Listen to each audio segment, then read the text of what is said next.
विच ओभर हिकु भेरो ॿीहर जंग जे किनारे ते बीठल नज़र अची रहियो आहे। अमेरिका ऐं ईरान विच में तकरार ख़तरनाक मोड़ इख़्तियार करे रहियो आहे।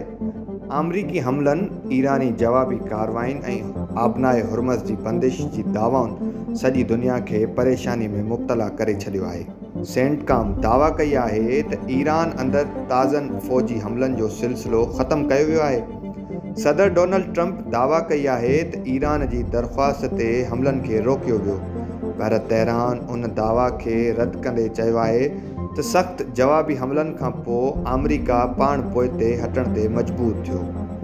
ॿिए पासे ईरान दावा करे रहियो आहे त हुन उर्दन, बहरीन ऐं कुवैत में मौजूदु अमरीकी फ़ौजी हदफ़नि ते बैलिस्टिक मिसाइल ऐं ड्रोन हमला कया आहिनि, जॾहिं त पासदाराने इनक़लाब जो चवणु आहे त जदीद अमरीकी जंगी जहाज़ बि उन्हनि हमलनि जी लपेट में आया।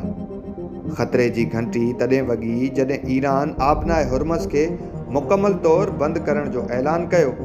हीउ उहो सामूंडी रस्तो आहे जितां दुनिया जे तेल जो वॾो हिसो गुज़रे थो। बंदिश जी ख़बरुनि सां आलमी मंडियुनि में तेल जूं क़ीमतूं तेज़ीअ सां वधी वयूं ऐं ख़ाम तेल $95 फ़ी बैरल खां मथे हलियो हो। दबाव जी लहर अरब मुल्कनि ताईं बि पहुती आहे। कुवैत आर्ज़ी तौरु पंहिंजे हवाई हदूं बंदि करे छॾियूं आहिनि, जॾहिं त बहरीन में ईरानी हमलनि खां पोइ हिकु नींगरी ऐं केतिरनि ई मिल्कियतुनि खे नुक़सानु पहुतो। इन दौरान गॾियल क़ौमुनि जे सेक्रेटरी जनरल ख़बरदार कयो आहे त विच ओभर मुकमल जंग ॾांहुं वधी रहियो आहे। हुन सभिनी धुरनि ते ज़ोर ॾिनो आहे त वधीक हमलनि बदिरां सिफ़ारतकारी ऐं ॻाल्हियुनि जो रस्तो इख़्तियार कयो वञे। ॿिए पासे पाकिस्तान बि सूरतहाल ते ॻणती ज़ाहिर कंदे अमरीका ऐं ईरान ॿिन्ही खां सब्र, तहमुल ऐं फ़ौरी ॻाल्हियुनि जो मुतालबो कयो आहे। पाकिस्तान ऐं तुर्कीअ जी क़यादत पिणु ख़िते में अमन लाइ सिफ़ारती कोशिशुनि ते ज़ोर ॾिनो आहे।